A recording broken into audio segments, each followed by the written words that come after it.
Hello, नमस्कार सभी को। आज हमारे साथ अरविंद सर हैं। अरविंद सर जो कि आपके इस बैच को पिछले 2 साल से पढ़ाए हैं। ऑर्गेनिक का पूरा पोर्शन इन्होंने कवर किया। अभी कोटाइम से इनको स्पेशली बुलाया गया यहाँ पे ऑर्गेनिक का रिवीजन को ब्रशअप कराने के लिए। लॉकडाउन की कुछ अनएक्सपेक्टेड सिनेरियो की वजह से सर अभी जा चुके हैं, तो आज हमारे साथ बात करने के लिए हैं अरविंद सर। सर आपका बहुत बहुत स्वागत है दक्षिणा के ई क्लासरूम पोर्टल पे। तो सबसे पहला सवाल आपसे ये जानना चाहेंगे कि जैसे अभी अपने बच्चे जो हैं फुल सिलेबस टेस्ट देना स्टार्ट कर दिए।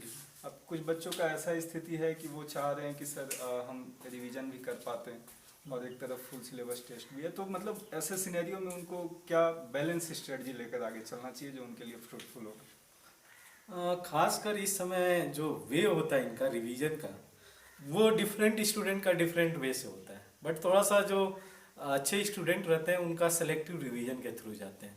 सेलेक्टिव रिवीजन मीन्स क्या करना रहेगा, उनको बेसिकली उस टॉपिक पे फोकस करेंगे जो उनका वीक रहेगा। पहला केस तो ये होता है, पहला जो फर्स्ट कैटेगरी के स्टूडेंट आते हैं वो सोचते हैं कि जो भी हमारे सामने आ रहा है उसको पढ़ा जाए, उसमें एकदम 0% सेलेक्टिविटी होती है। सेकेंड जो आते हैं उनको लगता है कि ये स्पेसिफिक चैप्टर को पढ़ा जाए, तो सेकेंड टाइप की सेलेक्टिविटी दिखती है इस केस में।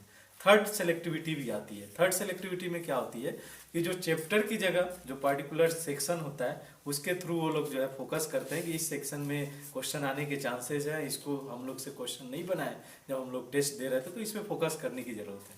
खासकर जो थर्ड वाली सेलेक्टिविटी है ये खासकर मार्क्स लाने में हेल्प करती है।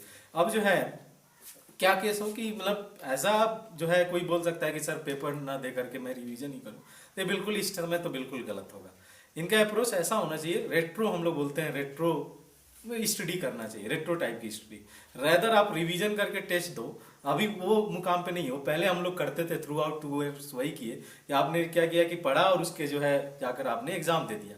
अब जो है थोड़ा सा सिनारियो डिफरेंट वे में ले जाना पड़ेगा, रेट्रो वे से करना पड़ेगा। कैसे? तो आपने पेपर दिया, पेपर से पता किया कि ये चीज़ पढ़ना है, ये चीज़ में हम लोग को जो है ज़्यादा करने की ज़रूरत नहीं है, जिस चीज़ पे फोकस करना है दोबारा जाके इसको स्टडी किया। जैसे हम लोग भी केमिस्ट्री में जनरली यही करते हैं, जब हम लोग आइडिया नहीं लगा पाते हैं कि जब रिएक्ट प्रोडक्ट दे देता है तो फिर हम लोग को रिवर्स में जाना पड़ता है कि जो है प्रोडक्ट से रिएक्टेंट कैसे बनाया गया होगा, और जब रिएक्टेंट दिया रहता है तो प्रोडक्ट के बारे में तो आइडिया लग जाता है। तो दोनों तरीके से क्वेश्चन ये डिफिकल्ट हो जाता है जब प्रोडक्ट से रिएक्टेंट सोचना रहता है। तो थोड़ा सा हो सकता है कि ये जब हम लोग रेट्रो वे में स्टडी कर रहे हो तो थोड़ा सा डिफिकल्टी आएगी। बट जहाँ तक फ्रूटफुल की बात करें तो जो सेकेंड वे है, जो सेलेक्टिविटी थर्ड टाइप की सेलेक्टिविटी डिस्कस किया, उससे जो है मार्क्स लाने के ज़्यादा चांसेस है। और जो है एट द सेम टाइम जो हम लोग के पास टाइमिंग है वो कॉन्साइज मैनर में हम लोग उसकी स्टडी कर सकते हैं, टाइम ज़्यादा उसमें लॉस नहीं होगा। सर बड़ा अच्छा से आपने केमिस्ट्री की भाषा में चीज़ों को बताया।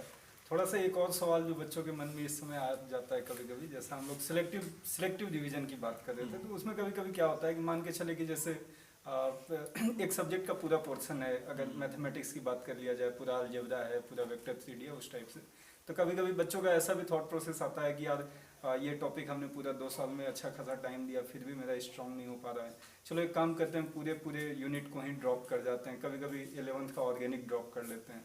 तो उस सिनेरियो में कितना नुकसानदेह है, या उसके वो टाइम दूसरा जगह यूज करना कितना हेल्पफुल हो पाता है? जैसे अब इनका जो है स्टूडेंट का परसेप्शन तो इस बेसिस पे होगा कि ये चैप्टर नहीं बन पा रहा है, इंपॉर्टेंस उसका उतना ज़्यादा अभी फील नहीं हो पाया होगा।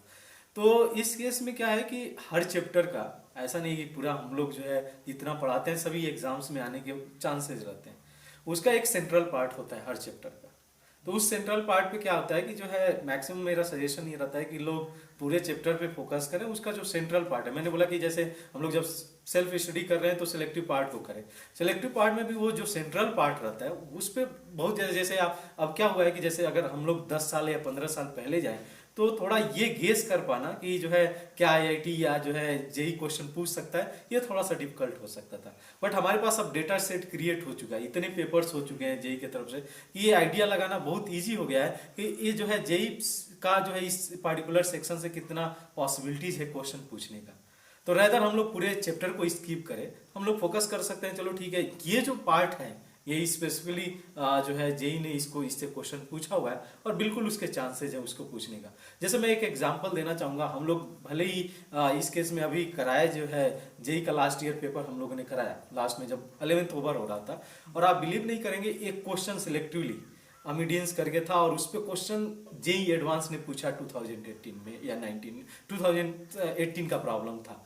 अब आप देखिए कि जो हम लोग का पेपर जो हो रहा था दक्षिणा की तरफ से, 3 पेपर में ये सेम क्वेश्चन थोड़ा सा डिफरेंट लैंग्वेज में उसी से सेम क्वेश्चन को 3 बार इन्होंने 3 पेपर में पूछा, फुल टेस्ट पेपर में।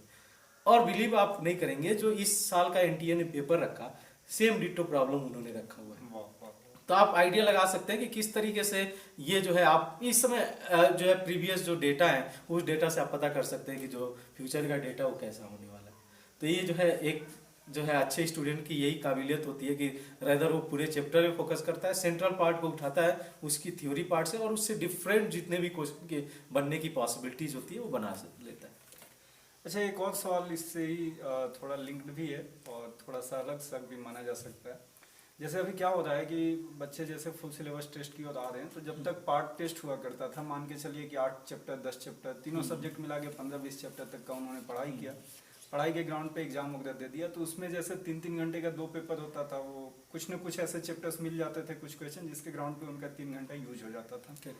अब अभी क्या जा रहा है कि अब जैसे फुल सिलेबस स्टार्ट हो गया, तो हो सकता है कि मेरे पढ़े हुए चैप्टर में से टोटल पेपर का 1.5-2 घंटा ही हमसे बन पा रहा है। तो वैसे केस में आप क्या सजेस्ट कीजिएगा कि उस बच्चे को पूरे 3 घंटा तक पेपर पे फाइट मारना ही चाहिए, या फिर चूंकि ये उसका प्रैक्टिस टेस्ट भी है तो वो क्या करे कि 1.5 घंटे 2 घंटे के लिए वो अपने क्वेश्चन को जितना उससे बन सकता था बना लिया, और उसके बाद अपना रिवीजन वगैरह या उसी क्वेश्चन को दोबारा से सॉल्व करना। तो कौन सा स्ट्रेटजी उसके लिए यूज होगा, वो टाइम बचाना या फिर उस एग्जाम को पूरा 3 घंटे तक? नहीं, जहाँ तक एग्जाम की पार्ट है उसको तो देना चाहिए इस समय जितना टेस्ट देंगे, क्योंकि हम लोग जो है केवल थ्योरी पढ़ के तो एग्जाम में जा नहीं सकते, क्योंकि ऐसा भी केस नहीं है कि जो पूरा थ्योरी पढ़ा वो फुल मार्क्स लेकर ही है।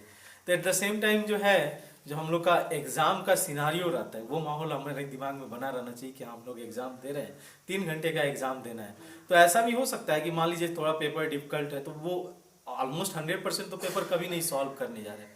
अगर 50% भी सॉल्व करता है, जस्ट एज्यूम हम लोग 40 to 50% पेपर सॉल्व करें, उसमें भी 30 मतलब ऑलमोस्ट टाइम चला जाता है। जो बच्चा बीच मॉडरेट क्लास का बच्चा रहेगा वो पूरी टाइम को यूज करेगा 3 आवर्स का, तो पूरा पेपर सॉल्व करे, रेदर जो है जितने उसको पार्ट आते हैं उसी पे फोकस करें और उसको सॉल्व करें। तो ऐसा नहीं है कि जो है वो पूरा पेपर सॉल्व करने जा रहे हैं, एटलीस्ट 50% तो हम लोग का एक्सपेक्टेशन रहेगा इसमें।